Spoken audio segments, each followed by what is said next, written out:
নমস্কার বন্ধুরা, আমি সুমিতা। আজ আপনাদের করে দেখাবো আমরুল শাকের টক। তো বন্ধুরা, এই শাকটা হয়তো আপনারা অনেকেই চেনেন না, কিন্তু এটি খুবই উপকারী একটি শাক। এই শাক যদি খাওয়া হয় সর্দি কাশি দূর হয়। তো বন্ধুরা, চলুন আজকে এই শাকের টক করে দেখাই। প্রথমে আমি বেগুনকে ভালোভাবে ধুয়ে পরিষ্কার করে নিয়েছি এবং রাউন্ড শেপে এইভাবে কেটে নিচ্ছি। তারপরে আমি কুচিয়ে নিব বেগুনটাকে। আপনারা চাইলে এটি বড় বড় করেও কাটতে পারেন, আমি ছোট ছোট করছি যাতে তাড়াতাড়ি সেদ্ধ হয়ে যায়।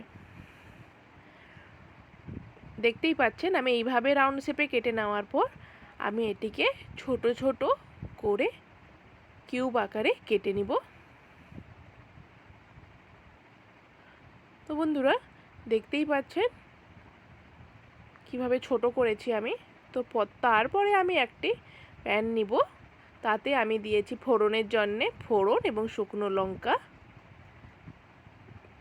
এবং দিয়ে দিলাম ধুয়ে রাখা কুচনো বেগুন। তাতে আমি দিব হাফ চামচ হলুদের গুঁড়ো এবং হাফ চামচ লবণ, এবং ভালোভাবে আমি এটিকে বেশ খানিকক্ষণ নাড়াচাড়া করব। আজ বন্ধুরা, এই সময় গ্যাসের ফ্লেমটা খুবই হাই রাখতে হবে, যেহেতু বেগুন, এই কারণেই, নয়তো বেগুন ঠিকমতো সেদ্ধ হবে না। এবং আমি ঢাকা দিয়ে দিব 1 থেকে 1.5 মিনিট। 1-1.5 মিনিটের পর ঢাকা খুলেই দেখতে পাবেন বেগুনটা অনেকটাই সেদ্ধ হয়ে গেছে। এরপরে আমি তাতে দিয়ে দিব ধুয়ে রাখা আমরুল। তো বন্ধুরা, এই শাক অনেক উপকারী। দেখতে হয়তো অনেকটা শুশনির মতো, কিন্তু এটি স্বাদে টক। তো বন্ধুরা, এই শাক যদি রস বের করে মধুর সঙ্গে এক চামচ খাওয়া যায় ছোট বাচ্চা অথবা বয়স্ক, তো অনেক উপকার দেয় শরীরে। তো বন্ধুরা, দেখতেই পাচ্ছেন আপনাদের সাথে কথা বলতে বলতে আমার শাকটাও কিন্তু সেদ্ধ হয়ে গেছে, বেগুনটাও অনেকটা সেদ্ধ হয়ে গলে গেছে। এবার এটিকে আমি জল যতক্ষণ না মরে ততক্ষণ হালকা মিডিয়াম আঁচে ভেজে নিব। তো আমার জল প্রায় শুকে গেছে। এরপরে আমি তাতে যোগ করব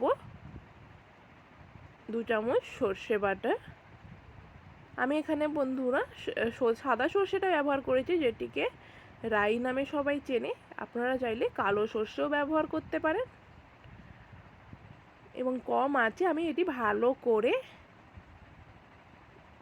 কষিয়ে নিব ততক্ষণ না আমার সর্ষের গন্ধটা উবে যায়। বন্ধুরা, এই শাকে কোনো টক জাতীয় কোনো কিছু না ব্যবহার করলেই হয়, যেহেতু শাক থেকে টক বেরায়। দেখুন বন্ধুরা, আমার আমরুল শাকের টক তৈরি। ধন্যবাদ বন্ধুরা।